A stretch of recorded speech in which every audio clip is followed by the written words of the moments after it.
After my mom was diagnosed with kidney failure, she said that whoever could take care of her would keep the family house. My sister Madison, who was deeply attached to her wealthy boyfriend, stepped in immediately. Claire, you can take care of Mom. I won't fight you for the house. After that, she never came back. To take proper care of my mom, I had to quit my job. For 3 years, I moved back and forth between the hospital and the house. 3 years of dialysis appointments, emergency scares, medication schedules, and sleepless nights. I didn't sleep through a single night. Not once, until Christmas Eve of the 3rd year. That night, Madison suddenly showed up at the door, crying so hard her shoulders were shaking. Mom! Ethan broke up with me. I have nothing left. Mom immediately wrapped her arms around her. It's okay, sweetheart. If you've lost everything, I saved something for you. I was standing right there in the living room. She continued softly. The house is already in your name. My heart stopped. I stared at her. Mom? She cut me off with an impatient wave of her hand. Claire, I know your little plan. You've only been taking care of me for the house. It felt like someone poured ice water straight into my chest. I'll say it clearly, she continued. This house is for your sister. Don't even think about it. A bitter taste rose in my throat. Mom, if that's how it is, then I guess you won't need me covering your medical bills or your surgery anymore, right? Madison looked between us, startled. Claire, what are you saying? I didn't look at her. I kept my eyes on my mother, waiting to see even a hint of doubt. There wasn't any. Don't pretend you don't understand, Mom said sharply. I've already made it clear. The house belongs to Madison. Dreaming about it won't change anything. Dreaming. I let out a laugh that felt worse than crying. You were the one who said whoever took care of you would get the house. I've been the one here for 3 years, and you transferred it to her in secret. Tears blurred my vision. Do you really think I'm that naive? Her face hardened. Stop causing a scene. A daughter taking care of her sick mother is her duty. Your sister is innocent. She's not calculating like you. Calculating. I pressed my nails into my palms so hard they hurt. Mom, we're both your daughters. You made sure Madison has a safety net. What about me? She went quiet for a moment. Madison lifted her head from Mom's shoulder and said softly, It's my fault. If you really want the house, I can give it to you. Don't upset your sister, Mom said quickly, pulling her closer. Then she looked at me firmly. See how reasonable she is? Not stubborn and selfish like you. Ready to abandon your own mother over a house. Abandon. I stared at her in disbelief. Mom, answer me honestly. Who took you to dialysis 3 times a week for 3 years? Who wakes up at 4 a.m. to get you ready? Who stayed overnight when you had complications? When you complained about hospital food? Who looked up recipes and cooked something different every day? My voice kept rising with every word. Me. It was me. I pointed toward Madison. And her? Has she visited even once in 3 years? Has she called to check on you? Has she paid $1 of your medical expenses? Does she even know how many dialysis sessions you have each week? Does she know your doctor's last name? Enough, Mom shouted, furious. Claire, don't act noble. You work so hard because you wanted this house. A sharp pain cut through my chest. Mom, if I told you I took care of you and it was never about the house, would you believe me? She almost scoffed. Then what was it for? Love? Don't make me laugh. The house is Madison's. None of your tricks will change that. So no matter how sincere I had been, in her eyes everything was a calculation. She would never love me the way she loved my sister. Fine, I said quietly.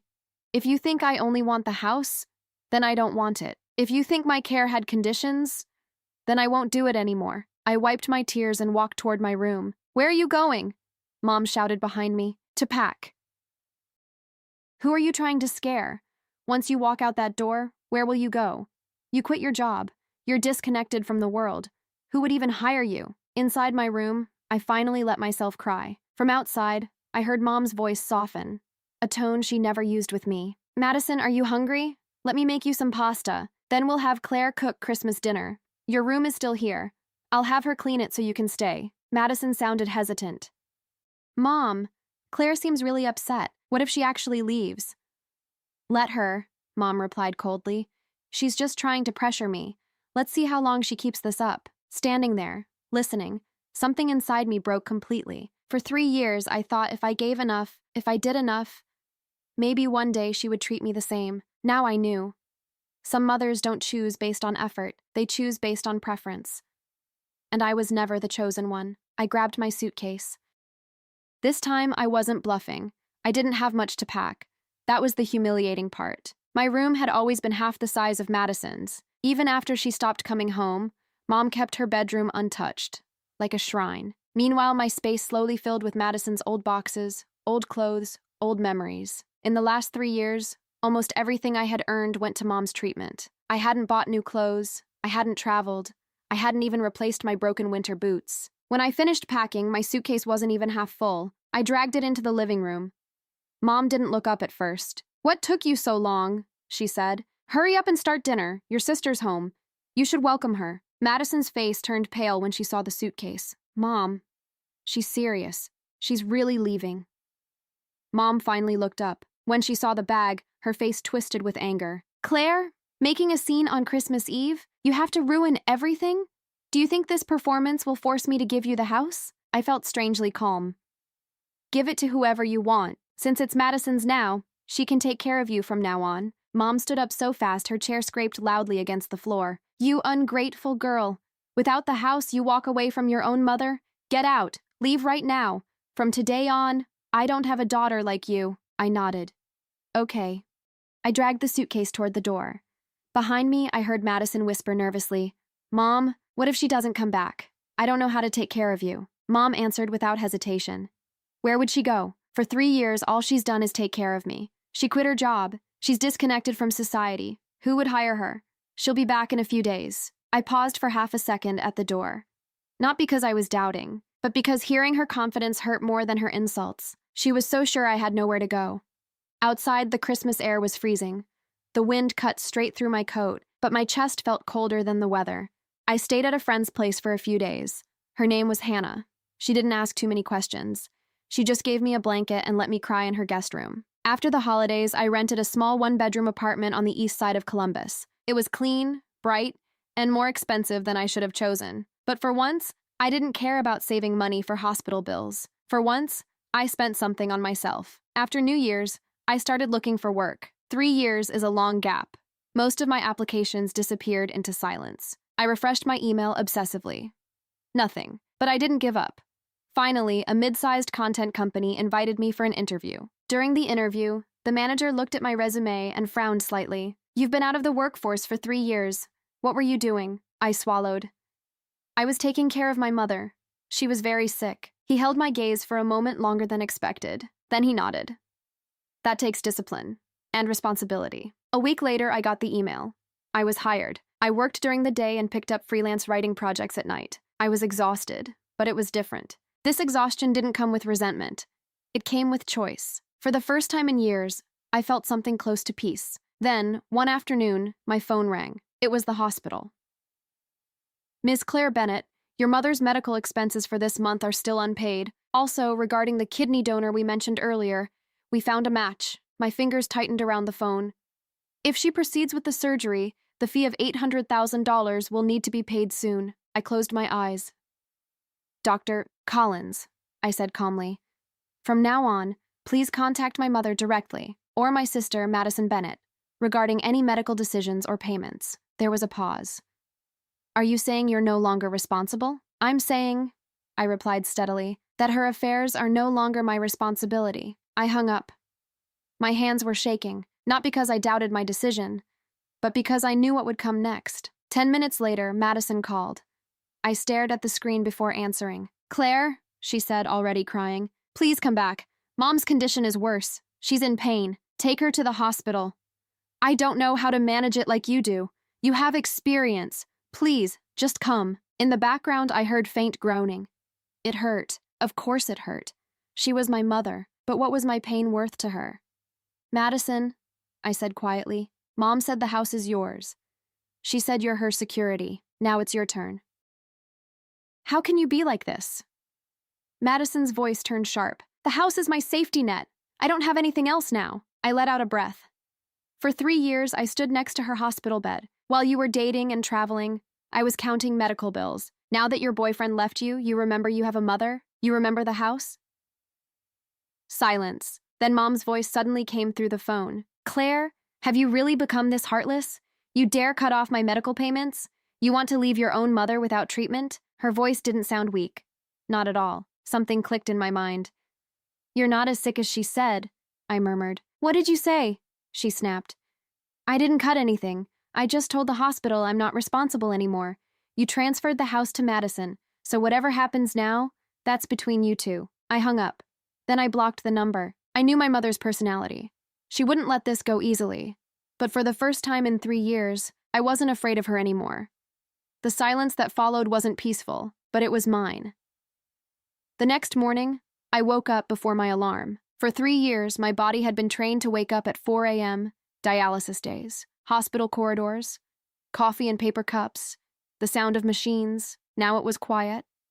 I sat up in my small apartment and just listened. No coughing from the next room. No medication alarms, no footsteps calling my name, just silence. I went to work like nothing had happened. I answered emails, reviewed articles, sat in meetings, nodded at the right times, but inside, something felt different. Not lighter, not heavier, just separated. That afternoon, I received 5 missed calls from unknown numbers. I didn't answer. That night, Madison left a voice message. Claire, please. Mom isn't eating. She says she doesn't want the surgery anymore. She says there's no point if you're not here. I listened to it once, then I deleted it. Not because I didn't care, but because I understood something I hadn't understood before. Every time she said she needed me, it came with a condition. Come back, obey, give, sacrifice. And if I didn't, I was cruel. 3 days passed. No more calls. On the 4th day, there was a knock on my door. My heart jumped for a second. I wasn't expecting anyone. When I opened it, Madison was standing there. Her hair was messy. Her makeup was gone. She looked smaller than I remembered. I didn't know where else to go, she said quietly. I didn't step aside immediately. What do you want? She swallowed. Mom gave me something. She said if I saw you, I should give it to you. She handed me a small box wrapped in silver paper. I hesitated before taking it. How is she? She's tired, Madison said. She hasn't been going to all her appointments. That wasn't weakness. That was control. I stepped aside. 5 minutes. She nodded and came in. We sat at opposite ends of my small table. I opened the box slowly. Inside was my old silver bracelet, the one Mom had taken from me during an argument years ago and never returned. There was a note inside. I don't know how to love well, but I know you took care of me. Merry Christmas. Mom, I read it twice. It didn't make me cry. It made me tired. She wrote that? I asked. Madison nodded.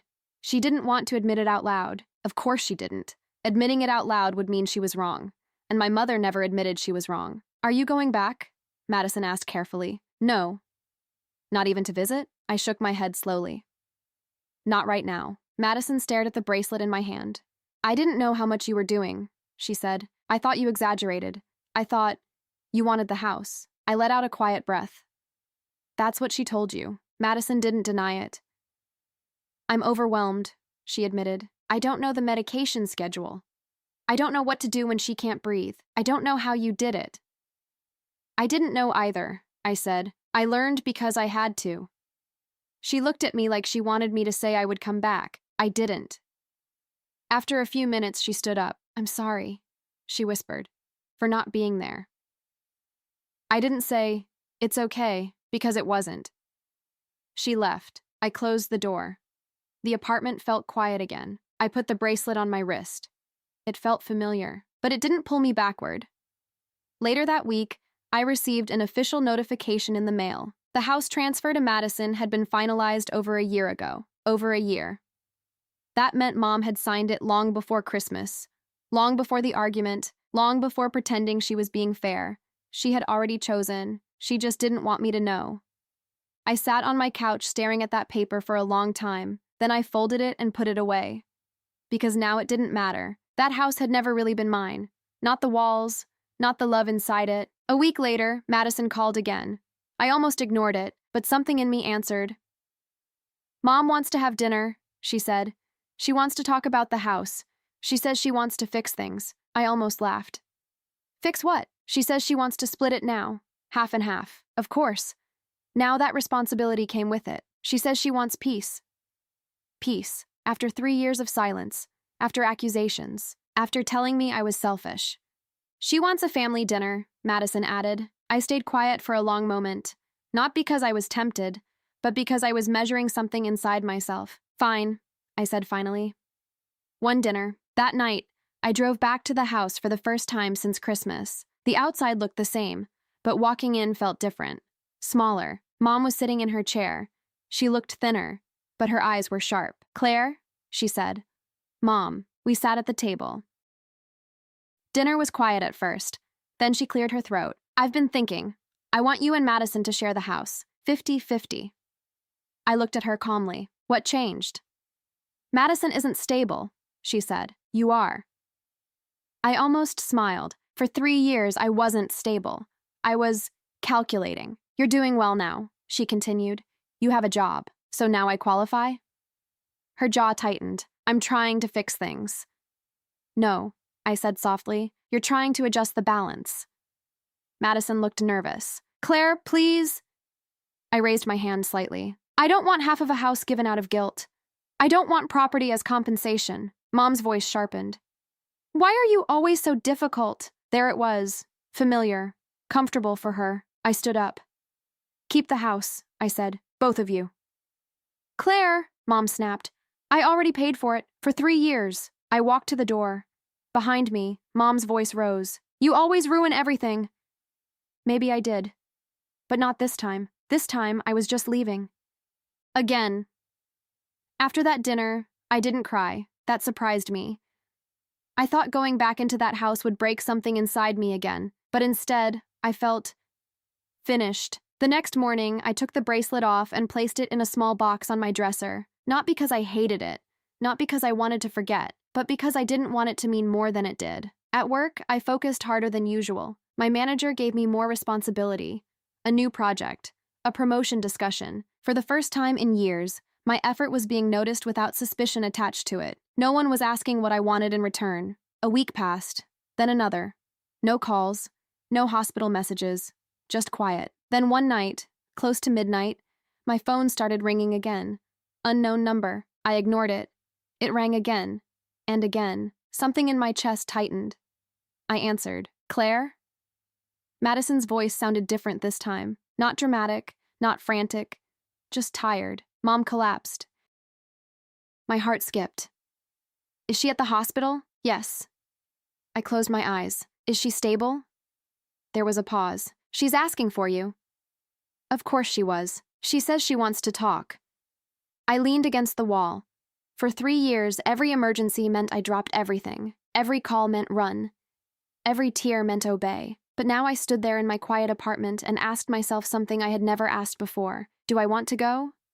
Not, should I? Not, what will they think? Not, what if she dies? Just, do I want to go? "I'll think about it," I said finally. Madison didn't argue. "She's weaker," she added softly, not pretending this time. That line hit harder than she probably intended. After we hung up, I didn't move for a long time. I thought about the nights I slept in hospital chairs, the times I argued with nurses because Mom refused medication, the way she would soften her voice for Madison, but harden it for me. I also thought about something else.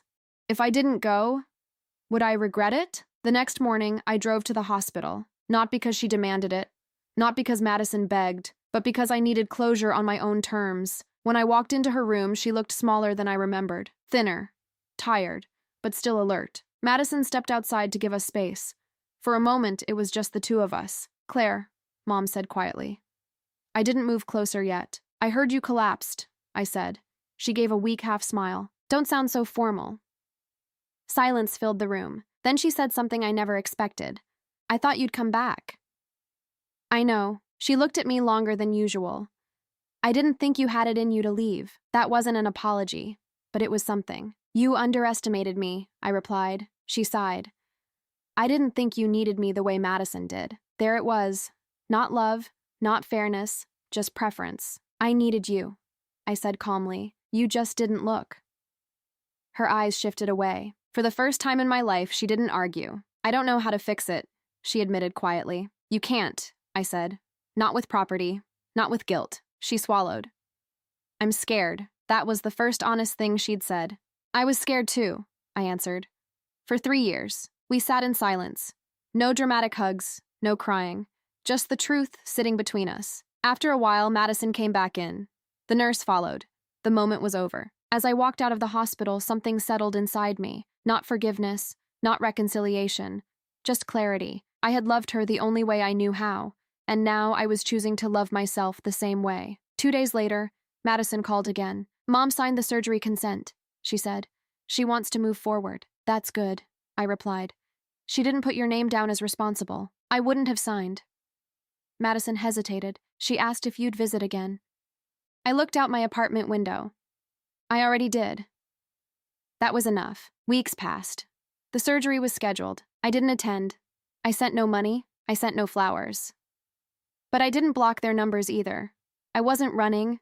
I just wasn't carrying them anymore. Then one afternoon, I received a simple message from Madison. It's over. She didn't make it. I read it 3 times. My body didn't react immediately. No tears, no collapse, just stillness. Was she in pain? I finally typed back. No. She was calm. I sat down on my couch. For years, I imagined this moment would crush me, but it didn't, because my goodbye had already happened, in that hospital room.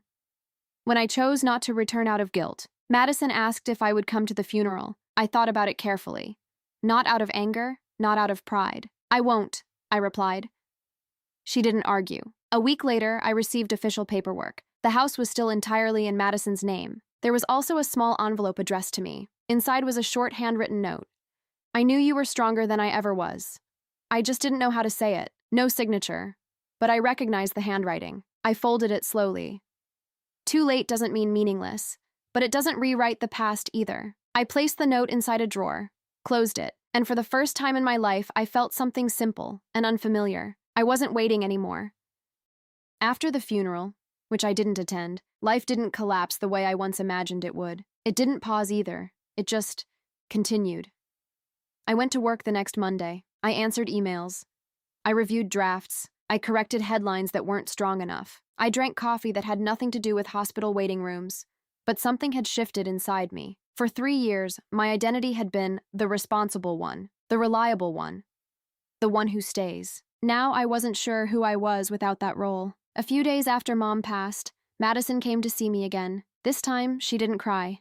She looked hollow. We sat in my apartment, the same small table between us. The house feels different, she said quietly, empty. I didn't respond right away. I keep expecting her to call my name, she continued, or complain about something. I knew that feeling. Silence after constant tension can feel louder than noise. Are you staying there? I asked. For now. She hesitated before adding, it's not what I thought it would be. What did you think it would be? Security, she said honestly. Stability. Proof that I mattered more. Her words hung in the air. And? I asked. It doesn't feel like winning. I nodded, because it never was about winning. It was about being chosen, and now that choice meant nothing. Madison looked at me carefully. Do you hate me? The question was direct. Raw. I thought about it seriously. No, I said. She seemed surprised. I was angry, I continued, but not at you alone. At the whole dynamic. She swallowed. I didn't know how much you were carrying, she admitted. Mom always said you were strong, that you didn't need as much. I almost laughed. I needed her, I said calmly. I just didn't beg.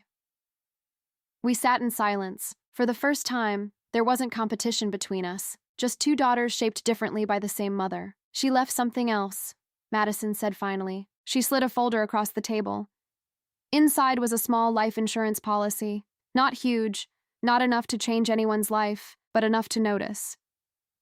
She split this, Madison said. Half for me, half for you. I stared at the paper. She didn't tell me, I said. She signed it after you left the house. That hit deeper than I expected. So she had known, at least partly. I closed the folder. It doesn't fix anything, I said. I know. But it matters. Madison nodded slowly. We didn't hug. We didn't cry. But something softened. Before leaving, she turned back at the door. I used to think you were cold, she said. Now I think you were just tired. I didn't answer. Because she was right. After she left, I sat alone in my apartment. The bracelet was still in the drawer. The note, too. I opened it again. I knew you were stronger than I ever was. For most of my life, strength felt like punishment, like I was strong because no one else stepped up. Now it felt different.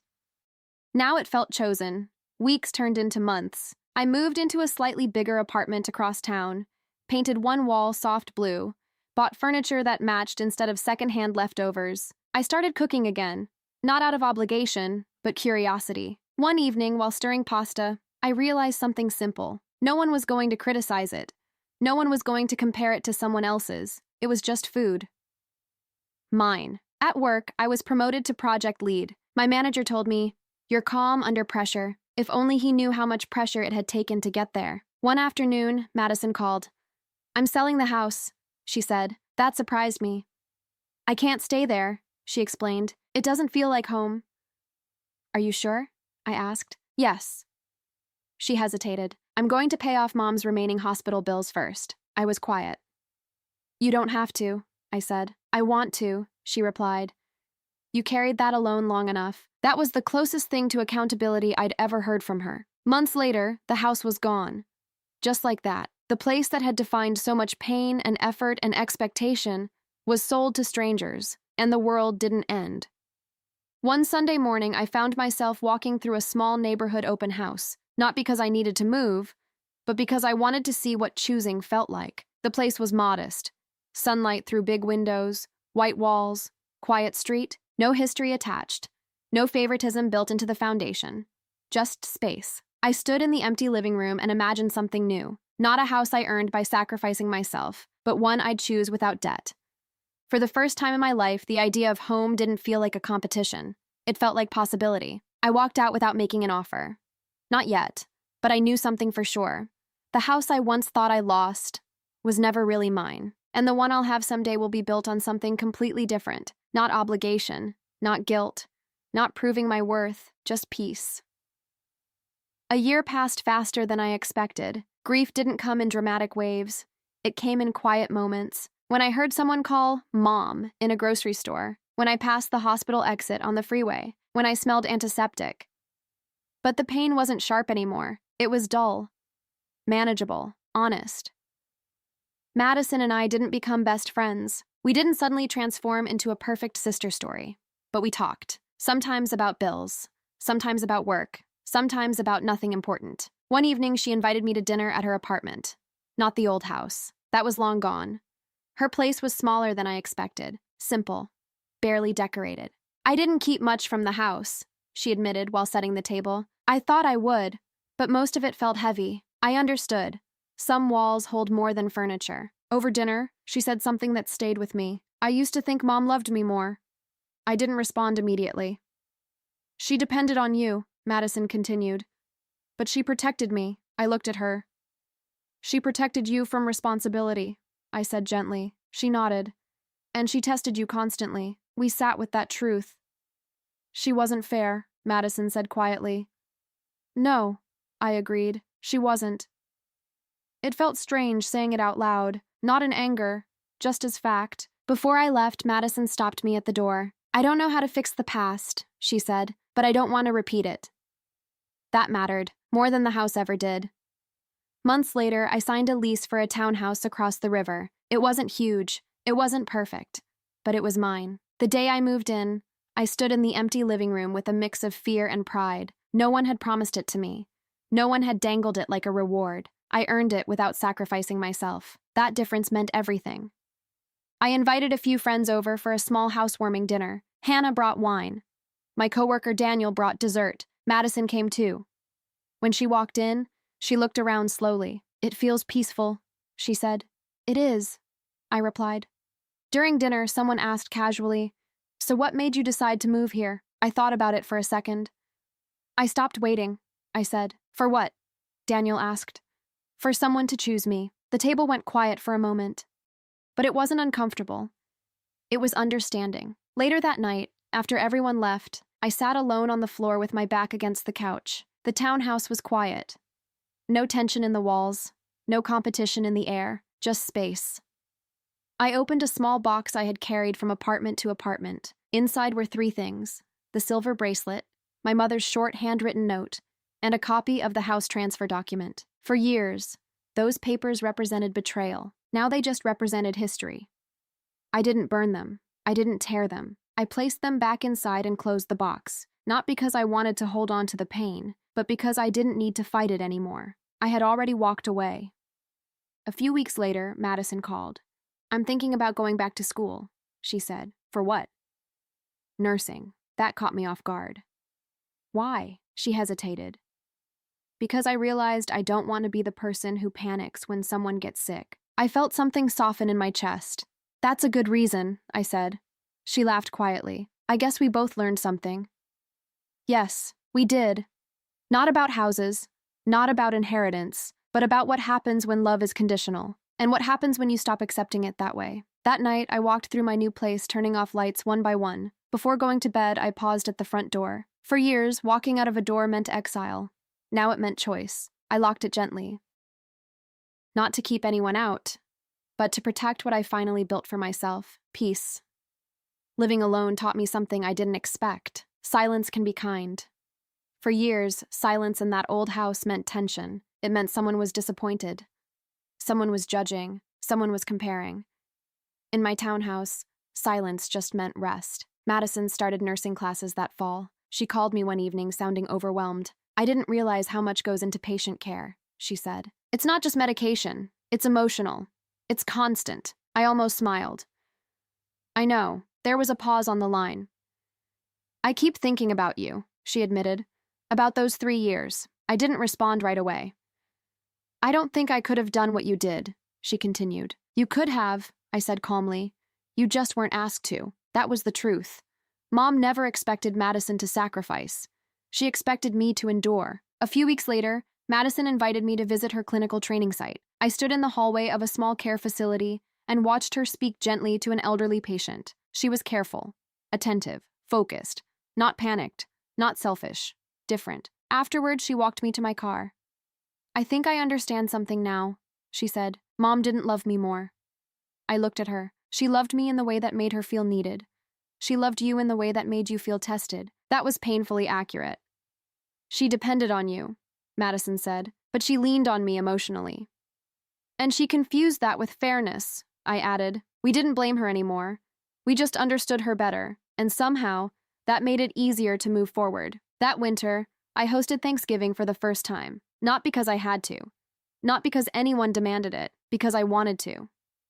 Madison came early to help cook. At one point, she laughed and said, "You're not micromanaging me." I shrugged. "I don't have to." She looked around the kitchen. "You're different here." "I'm not defending myself here," I said. "That makes a big difference." We ate at my small dining table. No arguments, no comparisons, no one keeping score. Just food, warmth, conversation. It wasn't dramatic. It was simple, and that simplicity felt revolutionary. Later that night, after Madison left, I washed dishes slowly. I thought about something Mom once said when I was younger. "She's delicate. You're strong." Back then, it felt like punishment. Now I understood something deeper. Strength isn't about who suffers more. It's about who chooses differently. Months later, I received an unexpected email. The content company I worked for wanted to expand into long-form storytelling. They asked if I would lead a new division. The promotion came with more responsibility, more pressure, but this time pressure didn't scare me. I had survived worse. During the interview meeting, my director said something that stayed with me. "You handle conflict calmly." "Where did you learn that?" I paused. "Experience," I answered simply. I didn't explain that my training ground had been a hospital room and a house full of emotional imbalance. That wasn't something you put on a resume. That spring, I made an offer on a house. Not big, not flashy, but it had wide windows and a quiet street. When the offer was accepted, I stood inside it alone. No promises attached, no conditions, no one telling me I had to earn it through sacrifice. I walked from room to room slowly. This house didn't carry history. It carried possibility. That night, I called Madison. "I bought a house," I told her. There was silence. Then she laughed softly. "You really did it." "Yes, you didn't need Mom's house after all." "No," I said. "I needed to build my own." She was quiet for a moment. "I'm proud of you," she said. For the first time, it didn't feel like competition. It felt genuine. After we hung up, I stood in my new kitchen. The space was empty. but it felt full, not with furniture, with choice. I realized something important then. I had spent years trying to prove I was worthy of being chosen. Now I understood. The moment I chose myself, everything changed. The first night in my new house felt unreal. There were still unopened boxes stacked against the walls. The kitchen only had one plate, one fork, one glass. My mattress was on the floor. But when I locked the front door, I didn't feel trapped. I felt grounded. I walked through each room slowly, touching the walls like I needed proof they were real. This house didn't come from guilt. It didn't come from inheritance. It didn't come from endurance. It came from choice. A few days later, Madison came to see it. She stood in the living room and turned in a slow circle. "It's quiet," she said. "Yeah." "It doesn't feel heavy." That word again, heavy. We both knew what it meant. She ran her fingers along the kitchen counter. "You know," she said carefully, "Mom would have criticized something." I smiled slightly. "She would have said it was too small, or too far, or not practical." Madison nodded, and then she would have compared it to something she imagined was better. We both laughed softly. Not bitterly, just honestly. After she left, I unpacked the last box. Inside were the same 3 items I had carried for over a year: the bracelet, the note, the copy of the house transfer. I held the transfer paper in my hands one last time. It used to represent rejection. Now it just represented a turning point. If she hadn't chosen Madison, I might never have left. If I hadn't left, I might never have built this. I folded the paper carefully. This time, I didn't put it back in a drawer. I shredded it. Not in anger, in closure. The bracelet and the note I kept, not because they erased the past, but because they proved something important. Even flawed love can leave behind small truths. Months passed. Madison continued nursing school. She started working part-time at a clinic. One evening she called me, voice steady but emotional. "I helped a dialysis patient today," she said. I knew exactly what to expect. I knew the exhaustion in the family's eyes. I didn't speak right away. "I kept thinking about you," she added. For once, I wasn't the scared one. That meant more than any apology ever could. Work continued to grow for me too. The long-form division I was leading started gaining attention. I wrote about burnout, about invisible labor, about daughters who become caregivers before they're ready. I didn't mention my mother by name, but she was in every line. One night, after finishing an article, I sat on my back porch. The air was cool. The street was calm. For the first time in years, my mind wasn't replaying arguments. It wasn't waiting for a phone call. It wasn't calculating expenses. It was just still. And then I realized something. I had spent so long trying to earn love, trying to prove I was worthy, trying to be chosen. But love that requires proof isn't love. It's performance. And I was done performing. A year after Mom passed, Madison asked if I would visit her at the cemetery. Not out of obligation, just to stand there once. I thought about it carefully. Then I said yes. We stood side by side in silence. No dramatic speeches, no tears, just presence. After a while, Madison said quietly, "I think she loved us the only way she knew how." I nodded. That doesn't mean it was enough. We stood there a little longer. Then we left. No weight followed me home. No guilt, just acceptance. That night, back in my house, I made dinner for myself. Simple, warm, mine. I set the table for one. And it didn't feel lonely. It felt earned. The second year in my house felt different. Not exciting, not dramatic, stable. That was new for me. Stability used to mean tension waiting to happen. It meant something could collapse at any moment. A phone call, a hospital visit, an accusation. Now stability just meant routine. Work, groceries, dinner, weekends with friends, occasional calls with Madison. One afternoon, while organizing paperwork in my home office, I found something unexpected tucked inside an old folder. A printed copy of the email confirming my first job offer after I left home. I sat down and read it slowly. At the time, I had felt lucky. Now I realized I had been rebuilding from nothing. No support, no safety net, no guarantee I'd succeed. And I did it anyway. That realization hit harder than any inheritance ever could. Later that evening, Madison came over with takeout. She looked tired, but more grounded than she used to. "I had my first patient lost today," she said quietly. I set the plates down. "I'm sorry," she nodded. "It was peaceful, but the family was devastated. I kept thinking about you.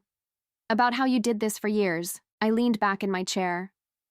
It doesn't get easier, I told her. You just learn how to carry it. She hesitated. Do you ever wish you had gone back sooner? Before everything ended? The question wasn't accusatory. It was genuine. I thought about it carefully. No, I said. She looked at me, searching for regret. I went back once, I reminded her. I said what I needed to say. I heard what I needed to hear. And that was enough? It had to be. Madison nodded slowly. I used to think you were cold, she admitted. Now I realize you were protecting yourself. Yes, I said calmly. I finally was. That night, after she left, I walked through my house again, but this time, I wasn't checking for emptiness. I was noticing growth. A bookshelf filled, plants by the windows. Photos on the wall, not of childhood, not of obligation, but of friends, trips, milestones. My life didn't revolve around survival anymore. It revolved around building. A few months later, I received an invitation to speak at a small conference about workplace burnout and caregiver fatigue. I almost declined, then I didn't. On stage, I spoke honestly, not about betrayal, not about inheritance, but about invisible responsibility, about how strength can become a trap when no one checks on the strong one. After the talk, a young woman approached me. My mom is sick, she said quietly, and I feel guilty every time I want to break. I looked at her and saw a version of myself from years ago. Taking care of someone, I told her, doesn't mean erasing yourself. Her eyes filled with tears, and in that moment, I understood something clearly. What I went through wasn't wasted. It wasn't fair, but it wasn't meaningless. That night, sitting on my porch, I thought about my mother again. Not with anger, not with longing, just with distance.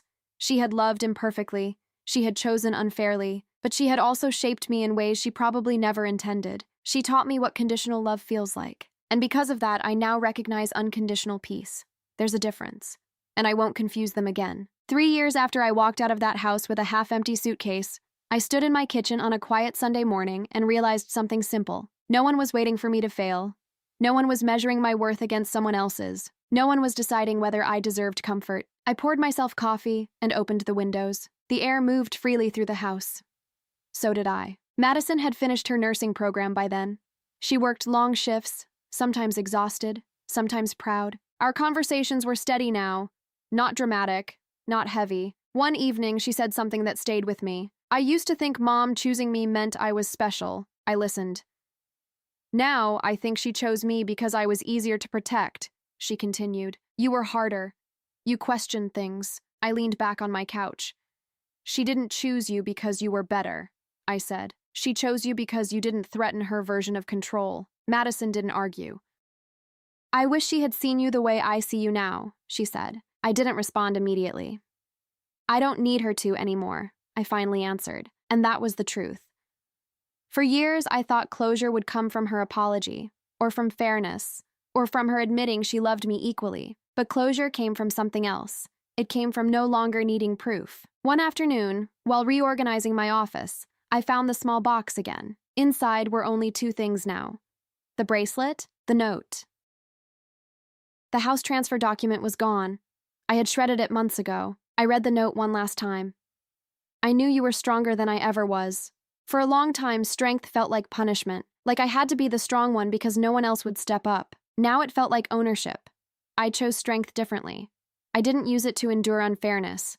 I used it to leave. I closed the box and placed it on the top shelf of my closet. Not hidden, not displayed, just stored. The past no longer needed daily attention. Later that week, I invited a few friends over for dinner. Nothing fancy. Pasta, salad, wine. At one point, Daniel asked casually, "Do you ever miss your old house?" I thought about it carefully. I don't miss the house, I said. I miss the version of love I hoped it represented. The table grew quiet. But I don't miss who I was there, I added. That was the important part. That girl was exhausted. That girl thought love had to be earned through sacrifice. That girl believed staying proved loyalty. Now I understood something different. Leaving can also be loyalty. Loyalty to yourself. Months passed. Life didn't turn into a fairy tale. There were still hard days. There were still moments when grief came quietly, especially around holidays. But grief no longer controlled my decisions. One evening, Madison stopped by unexpectedly. She stood in my doorway, smiling. "I passed my certification exam," she said. I pulled her into a hug. I'm proud of you. She stepped inside and looked around my living room. You built all this without waiting for anyone, she said. Yes, I answered. And you didn't become bitter. I considered that. No, I said slowly. I just stopped asking for what wasn't being given. She nodded. I think that's what Mom never figured out. Maybe. But I had. After she left, I sat alone again in the quiet. I didn't feel abandoned. I didn't feel victorious. I felt balanced. The house I once thought I lost had been nothing more than a test of how much I would endure, a test of how long I would stay. I failed that test, and it saved me. Because the real house I needed wasn't built with inheritance. It was built with boundaries. And now when I lock my door at night, I don't hear echoes of accusation. I hear peace. Not because everything was fair, not because everything was forgiven, but because I finally chose myself, and this time no one could transfer that away.